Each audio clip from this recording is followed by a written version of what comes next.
gaslighted to believe that what was said, what was done to our son was proper and lawful and legal and justified, and that our son deserved to die. Breaking tonight at 6, the family of Herman Whitfield III sharing their response to today's grand jury indictment of 2 IMPD officers for their alleged role in the death of the 39-year-old. It's been almost a year since Whitfield died in Metro Police custody during a mental crisis at his home. And since then, his family has not stopped in their search for answers and calls for accountability. Rich and I has been covering this story since the beginning. Yeah, and Rich, we just heard from Whitfield's family in the last 30 minutes. What'd they say? Well, Herman Jr. and Gladys Whitfield spoke here at the City County building in just the last 30 minutes to express their gratitude to the grand jury. Those are community members who decided to indict 2 IMPD police officers for their role in the death of their son. Of course, all of this was captured on police body cam video. This was last April 25th in the early morning hours. Officer Steven Sanchez activated his taser twice on Herman Whitfield III. He is charged with involuntary manslaughter and using that taser, along with reckless homicide and battery. Officer Adam Ahmad also is charged with involuntary manslaughter, reckless homicide, and battery for his role in handcuffing and restraining Whitfield face down. Now, the family just called for help for a mental health crisis, but about 10 minutes later, Herman Whitfield III was dead.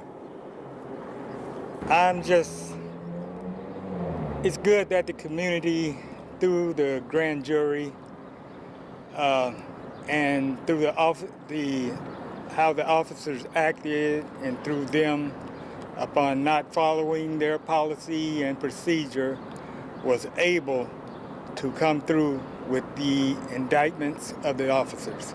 I'm thankful for the support of the community, and including the support in you all coming out to hear what we have to say, to recognize the grand jury's investigation, or not investigation, but their review of the evidence and their conclusions that the acts were criminal that caused our son to be killed by them. Marion County Prosecutor Ryan Mears says only 2 of the 6 officers at the scene will face criminal charges in this case. He says the body camera footage is critical in these grand jury indictments. I think it's helpful to everybody involved. I think it was helpful to the Whitfield family. I think it's been helpful to IMPD. I think it's been helpful in the investigative process, and really helps people have a better idea and a better understanding of what took place.